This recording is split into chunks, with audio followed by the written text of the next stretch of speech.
we have a very far distance between us and the book.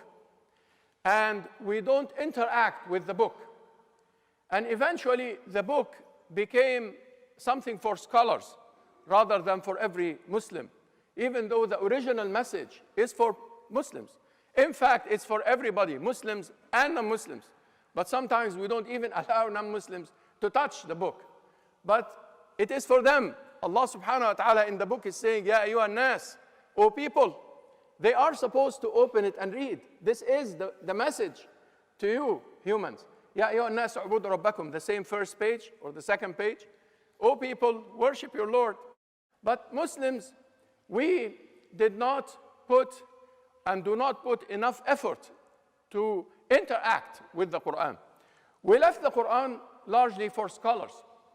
And when we interact with scholars, we ask them those small questions about what to do and what not to do and so forth.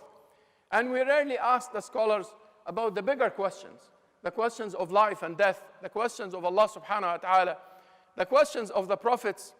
When you read the Quran, it will bring you back to the right perspective. It will bring you back to the right importance of different issues.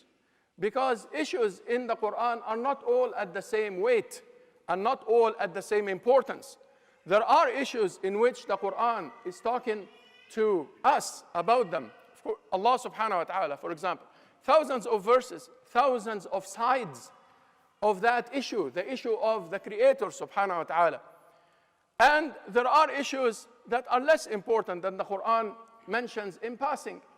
And there are issues that are very small details and interpretations and fatwa and all of that that are also part of Islam, but much, much less important.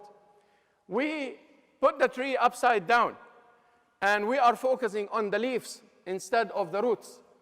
And we are taking the branches instead of the stem. And therefore, the tree is deformed, and we don't see, to a large extent, what Islam is about because we don't read Quran enough.